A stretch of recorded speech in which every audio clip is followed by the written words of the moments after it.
Welcome, Corey Quinn here. You've tuned in to a bonus episode of the Deep Specialization Podcast. For a limited time, every week, we're releasing a chapter of my new book, Anyone, Not Everyone, a proven system to escape founder-led sales. This is in addition to the weekly episode that we release every Wednesday. In case you don't know me, I'm a 17-year veteran of the agency space. I was recently the chief marketing officer at an agency called Scorpion. While there, we grew revenue from 20 million to 150 million. We also grew the sales team from 6 people to 100. We grew the company from 100 people to 1,000, and we grew the number of clients from 1,000 to 14,000. My passion is helping agency owners simplify their marketing and escape founder-led sales by becoming a vertical market specialist. I wrote this book because through my experience in scaling Scorpion and also working with my agency owner clients and interviewing many more on my podcast, this very podcast you're listening to, I've seen the awesome power of specializing in a vertical market can have in scaling. By listening to the book, I hope you embrace and deploy the strategies and tactics I share. If you want to get the full audiobook for free, you can go to anyonenoteveryone.com. That's anyonenoteveryone.com. It's available today. Now onto the episode. Step 3. Match your message to your vertical. Chapter 8. Create your vertical positioning. In a busy marketplace, not standing out is the same as being invisible. Seth Godin, author of Purple Cow. Let's review where we're up to. You've chosen a vertical market and clarified what motivates clients to buy. You also have an understanding of who your competitors are and how they're distinguishing themselves. Now, let's talk about positioning your firm. Positioning is the deliberate process of defining and establishing a distinctive place for your agency in the mind of the target client relative to competing offers. Your goal is to occupy a clear, unique, and advantageous position that makes your offering the most memorable and preferable. It's important to remember that positioning is not about your product or service. It's about your buyer's perception. Al Ries and Jack Trout said it best in their seminal book, Positioning: The Battle for Your Mind. Quote, "Positioning is not what you do to a product. Positioning is what you do to the mind of the prospect." Vertical positioning process. The vertical positioning process should take no more than 2 hours to get a working first draft. To assist you in this process, you can access the vertical positioning worksheet in the companion workbook. There are 4 steps to create your vertical positioning. Step number 1, create a list of attributes. Step number 2, plot your attributes on an XY axis. Step number 3, choose your 2 key attributes.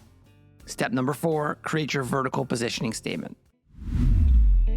Step 1, create a list of attributes. Attributes are all the things your vertical client might want in an agency. You can also think of attributes as the features and capabilities of an ideal agency for your buyer.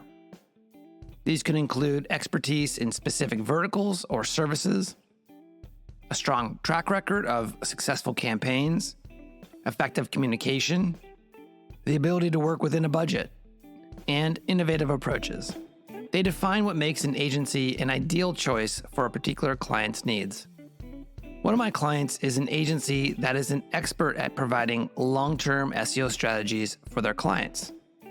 Naturally, they tend to attract clients who value long-term SEO strategies over short-term SEO tactics. In this case, quote, long-term SEO strategies would be an attribute of my client. You can come up with your agency's attributes from your buyer journey client interviews and from your competitive analysis, plus your familiarity with your service offering and clients. Here's a list of common agency attributes.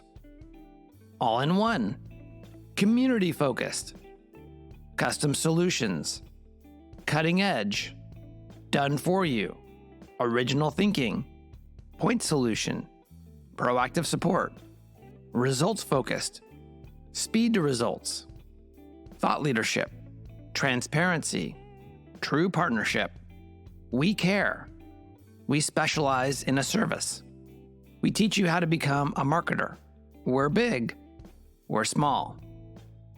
If you need more inspiration, search, quote, digital marketing agency on Google and browse through a handful of sites that come up. Go ahead and make your list. You're looking for between 10 and 20 attributes for your agency. Step 2, plot your attributes on an XY axis. Now pick any 2 attributes from the list that you created and then plot them on a simple graph. It should look something like this. Now in the physical book, there is an illustration of 2 lines perpendicular, one going up and down, the other one's going left and right. And on the vertical axis, we have attribute A, and then on the horizontal axis, you have attribute B. To illustrate how this works, let's take a category of cars. Imagine for the moment that you're on the marketing team for Volvo. Out of all the attributes that a car buyer might want in a car, let's plot brand prestige and performance in the chart. We'll place brand prestige in the vertical axis, going up and down, so that the higher up you go on the chart, the more prestigious your car brand is considered. Next, we'll put performance on the horizontal axis, the left-right axis, so that the farther to the right you go on this chart, the higher the performance of your cars. Now add your competitors' car brands to the graph, positioning them based on where they compete for brand prestige and performance. Again, the more prestigious, the higher up they go on the chart. The higher the performance of their cars, the further to the right they are. Use market research, competitor messaging from Chapter 7, as well as your best judgment to guide you. Note, this is not an exact science. Then place your own brand in the graph, which is Volvo in this example. And then in the book, there is an illustration of this XY axis with brand prestige on the vertical axis and performance on the horizontal axis. And what you have is a grouping of car brands in the upper right-hand corner, including Porsche, Mercedes, Audi, and Lexus. And then you have 2 brands in the lower left-hand corner, Volkswagen and Volvo. This graph reveals that Porsche, Mercedes, Audi, and Lexus are in the upper right corner, meaning they're already established as both prestigious and high-performing car brands. Volvo and Volkswagen are on the lower left side of the chart because they are generally not regarded as either prestigious or high performance in the mind of the consumer. The high prestige, high performance upper right segment of the car market is like a can of sardines. It's crowded and packed to the brim. It would not be wise for Volvo to even attempt to unseat these brands. That positioning has already been claimed. And there's not enough money in the world for Volvo to change that. A better strategy is to use different attributes so they can find some white space in the market. They need to find a differentiated positioning that is unique to them. Let's swap in the attributes safety and reliability and place the same car brands in the graph. Okay, so in the physical book, there is an illustration where on the vertical axis you have safety, and then the horizontal axis, you have the attribute reliability. You also have a plotting of all of the same brands that we did in the previous illustration. In this illustration, Volvo is in the upper right-hand corner, and all the other brands are towards the lower left-hand corner. Volvo is definitely standing out, and it's in some white space. So it turns out with these 2 attributes, there's a lot of white space for a Volvo. Based on these 2 attributes, Volvo's positioning could be, quote, "We are the best made, safest car on the road." And Volvo did just that through a series of well-crafted advertisements over the years. These campaigns resulted in Volvo claiming the valuable position of the world's safest, most reliable car brand, while simultaneously differentiating from its competitors. Step 3, choose your 2 key attributes. Now it's your turn. Pull up your list of attributes, choose any 2 you like, and place them on the X and Y axis. Then position your brand along with your competitors in the graph accordingly. Keep doing this until you identify 2 attributes that place you in the, quote, white space. Step 4, create your vertical positioning statement.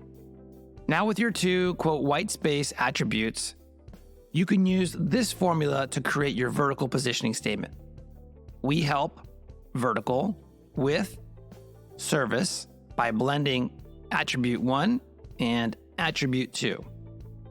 For example, we help restoration companies with lead gen by blending speed to results in done-for-you marketing. What you end up with should be a clear and crisp positioning for your agency. Don't overthink this process.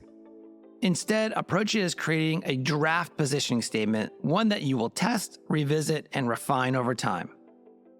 Armed with your vertical positioning statement, next we'll focus on creating your agency's unique point of view. Chapter takeaways. Positioning helps differentiate your agency in the market and is based on buyers' perceptions. Choose attributes that allow you to occupy a unique position in the market, what I'm calling a white space. Your vertical positioning statement is a guide for your agency's messaging, not necessarily a tagline or copy to be used externally. Positioning is a continuous process of validation and refinement. Hey, Corey here. I hope you enjoyed that chapter of my book, Anyone, Not Everyone. If you want to get the full audiobook for free, you could do so right now by going to anyonenoteveryone.com. That's anyonenoteveryone.com.